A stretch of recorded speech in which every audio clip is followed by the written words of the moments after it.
Amid West Asia conflict, Pakistan and Afghanistan clashes are heating up South Asia too.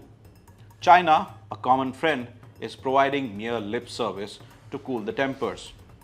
But is there a reason to worry for India? Hi, I am Saurav Kumar and let's take a closer look at how things are turning south in India's northwestern neighborhood. On Monday night, a Pakistani airstrike hit the Umid Addiction Treatment Hospital, a 2,000-bed facility in the Afghan capital, Kabul. The gruesome attack left at least 400 dead and around 250 injured. Rescue team continued digging through the rubble on Tuesday morning, while firefighters struggled to extinguish fires. The strike, which Pakistan denies, targeted civilians, and that too a hospital. This is completely against the Vienna Convention. Most Islamic nations had been criticizing Israel for such action in Palestine.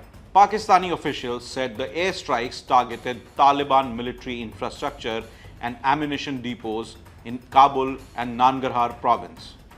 They insisted that the operation was precise and avoided civilian damage. Kabul, however, condemned the attack as a massacre and a crime against humanity. Taliban government accused Pakistan of deliberately targeting a hospital and innocent civilians. The incident marks the deadliest escalation in cross-border tensions between the two Islamic neighbors, which have seen repeated attacks over the past month. This was preceded by recent border skirmishes which killed at least 4 Afghan civilians. The Afghan-Pak animosity has a history, but the flare-up has some recent geopolitical reasons too. The dispute is rooted over 2,600 km Durand Line, which divides the area Pashtuns call their own. The border line separates the community in both the two countries. However, tensions are fueled by Pakistan's acquisition of Taliban harboring the Tehreek-e-Taliban Pakistan or TTP and the Afghan resentment over Pakistan's support of the US operation since 2001.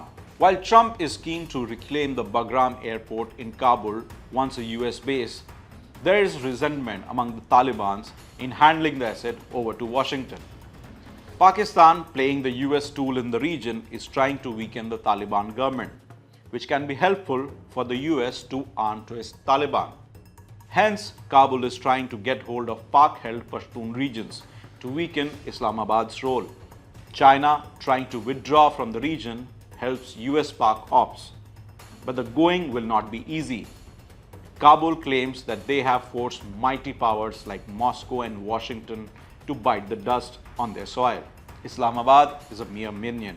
India and China react to Pak's violence. India condemned the airstrike as a cowardly act of violence, urging the international community to hold Pakistan accountable. Meanwhile, China had called for calm and restraint, emphasizing on constructive de-escalation of the situation. Afghanistan and Pakistan are and will always be neighbors. Dialogue and negotiation is the only viable way of resolving issues between the two countries.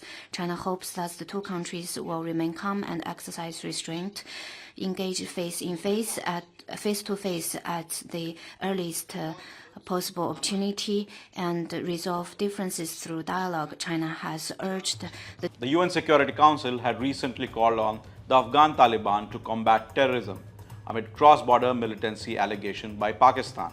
So how does this impact India? The Afghanistan-Pakistan conflict heightens regional instability, particularly in the areas bordering Jammu and Kashmir, Ladakh and other northern areas.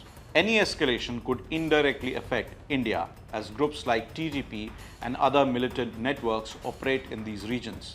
And a weaker Afghanistan could hurt India's regional interest amid Delhi's efforts to build bridges with Kabul. The Pakistan-Afghanistan conflict is no longer a routine border clash.